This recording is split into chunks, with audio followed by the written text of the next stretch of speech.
Louvado seja o nosso Senhor Jesus Cristo e sua mãe Maria Santíssima. Para sempre sejam louvados.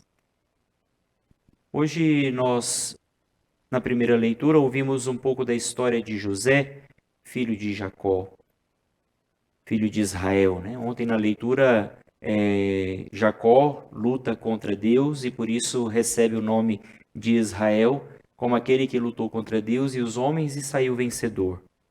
E Jacó então teve os seus filhos e José se tornou um filho muito, muito querido, né? Foi um filho, o último filho, claro, antes de Benjamim, que foi um filho no tempo da velhice. E naquela ocasião, José foi vendido como escravo para o Egito, né? Para povos que passavam em direção ao Egito, e foi vendido pelos seus irmãos por uma quantia irrisória, né, um valor irrisório, porque os seus irmãos tinham inveja dele. E é interessante porque, dentro da nossa lógica humana, José de fato sofreu uma grande injustiça. Né? Foi vendido como escravo, foi maltratado, enquanto clamava, suplicava por misericórdia, por compaixão para os seus irmãos, eles simplesmente viraram as costas, não quiseram e ainda forjaram uma forma de justificar a sua ausência, como se tivesse o seu irmão tivesse sido devorado por feras selvagens, né? Para falar para o seu pai que de fato o seu irmão já não estava mais, né? O José já não estava mais entre eles. E naquela ocasião, né, essa injustiça sofrida foi a salvação do povo. Por isso, José, quando nós olhamos no livro do Gênesis, ele se torna como que uma imagem antecipada, uma pré-figura de Jesus Cristo. Né? Nós chamamos esses personagens do Antigo Testamento, que se assemelham de algum modo a Jesus, como que uma preparação, nós chamamos de tipo. Né? José é um tipo de Jesus. Por quê? Do mesmo modo que sofreu toda essa injustiça para da parte dos seus irmãos, na providência divina, José foi de fato a salvação do seu povo.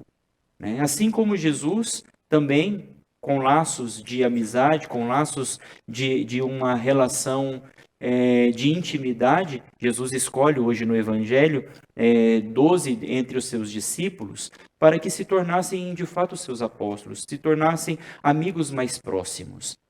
E uma coisa interessante, deu a eles o poder de expulsar os demônios, de curar todo tipo de doença e de enfermidade.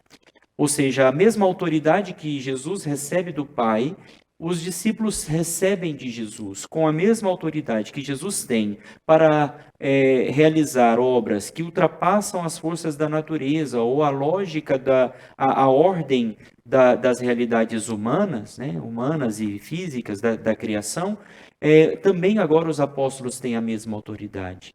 E Jesus os envia em missão. O fato é que nesse grupo de amigos que eram mais próximos de Jesus, um deles foi o traidor. Do mesmo modo como Judas, como José, também foi traído pelos seus irmãos. Jesus foi traído pelos seus apóstolos, né? De um modo particular por Judas Iscariotes.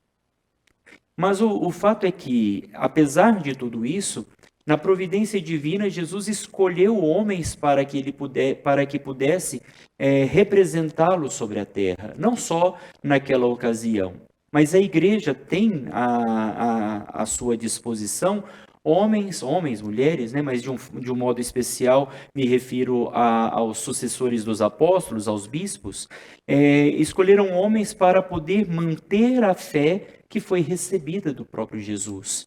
E, portanto, levar adiante em todos os séculos, por todos os tempos, a missão que o Senhor Jesus tem de salvar a humanidade. A igreja é como uma embaixadora, é como uma forma de trazer presente, de fazer presente Jesus Cristo, nosso Senhor, porque recebeu dele a mesma missão. Jesus envia os apóstolos, né, os 12, com algumas recomendações. Não deveis ir aonde moram os pagãos, nem entrar nas cidades dos samaritanos. E diante as ovelhas perdidas da casa de Israel. E o interessante é que no final dessa indicação para aquele momento, né, claro que depois a igreja ela se expande por todo o mundo, mas um anúncio que é importante. Digam sempre, o reino dos céus está próximo. Esse é o anúncio de Cristo, né? Esse é o anúncio que nós, a igreja, devemos realizar, nós devemos anunciar para o mundo que o reino de Deus está próximo, porque onde Cristo está, está próximo o reino de Deus. Louvado seja o nosso Senhor Jesus Cristo. Para sempre seja louvado.